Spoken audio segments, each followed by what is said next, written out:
Shalom, pemirsa yang diberkati Tuhan. Bertemu kembali dalam seri pelajaran Sekolah Sabat. Sebelumnya mari kita sama-sama berdoa. Tuhan, terima kasih atas penyertaan-Mu kepada kami hingga sampai saat ini.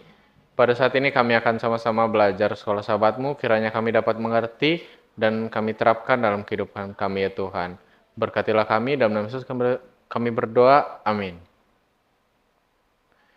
Pelajaran Sekolah Sabat Selasa 15 April 2025 berjudul Istri Pelacur Hosea. Permintaan Tuhan kepada Nabi Hosea mungkin menjadi salah satu tugas paling aneh yang pernah diberikan kepada salah satu pelayannya, menikahi seorang pelacur dengan sengaja. Tetapi Tuhan sedang menggunakan Hosea untuk membantu kita memahami dari sudut pandangnya sendiri, menyakitkannya dosa dan pemberontakan manusia. Tuhan telah dengan penuh kasih memilih seorang istri, Israel, yang berulang kali berselingkuh. Namun dengan cukup mencengangkan, dia mengambilnya kembali dan memulihkannya.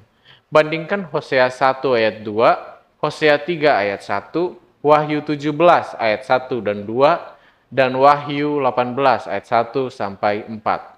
Hosea 1 ayat 2, ketika Tuhan mulai berbicara dengan perantaran Hosea, berfirmanlah ia kepada Hosea, pergilah, kawinilah seorang perempuan sundal, dan peranakanlah anak-anak sundal, karena negeri ini bersundal hebat dengan membelakangi Tuhan. Hosea 3 ayat 1, berfirmanlah Tuhan kepadaku, pergilah lagi, cintailah perempuan yang suka bersundal dan berzina. Seperti Tuhan juga mencintai orang Israel, sekalipun mereka berpaling kepada allah-allah lain dan menyukai kue kismis. Wahyu 17 ayat 1 dan 2.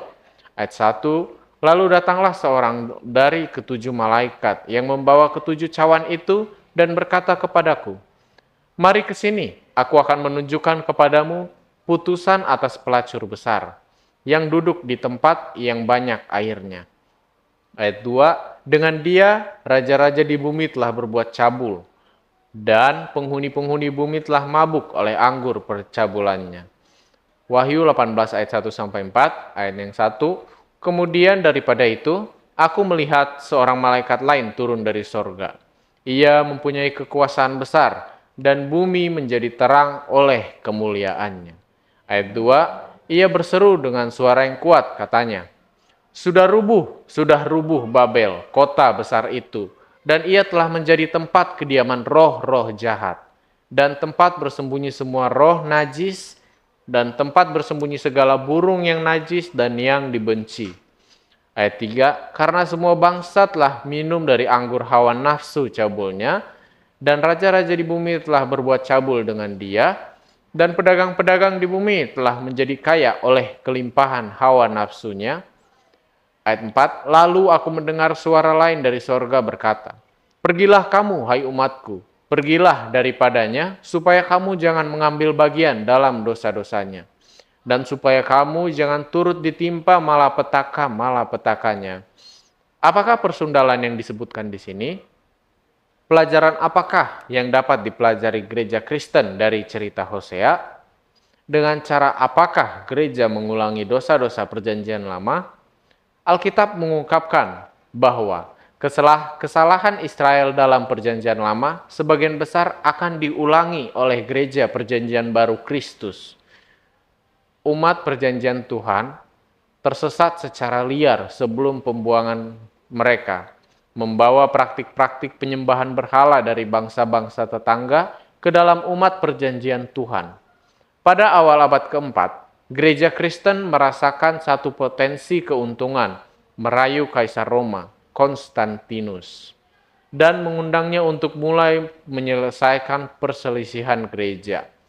Dalam setiap kasus, umat Tuhan mengembara keluar dari hubungan mereka dengannya untuk menemukan solusi bagi masalah yang dirasakan. Pilihan kata-kata Tuhan membuatnya tampak jelas bahwa Dia tidak hanya mencoba menunjukkan kepada kita apa yang telah kita lakukan salah, tetapi bagaimana perasaannya. Mereka yang telah dikhianati oleh pasangannya dapat mulai memahami perasaan hancur yang ketidaksetiaan kita kepada Kristus mungkin munculkan di pelataran surga. Barangkali bagian yang paling menakjubkan dari kisah Hosea adalah sejauh mana nabi itu pergi untuk menebus istrinya yang tidak setia. Ketika kita melihat seruan terakhir kepada umat manusia, memanggil umat Tuhan untuk keluar dari Babel, patut dicatat bahwa dia memanggil umatnya sendiri dan bukan orang asing. Dia mengenal mereka secara dekat, dia mengasihi mereka. Dan saat dunia menuju saat terburuknya, dia masih menawarkan harga penebusan yang telah dia bayarkan untuk membeli kita kembali dengan darahnya sendiri. Salib Kristus lebih dari apapun harus menunjukkan kepada kita betapa sungguh-sungguh Tuhan ingin menyelamatkan umatnya yang hilang jalan.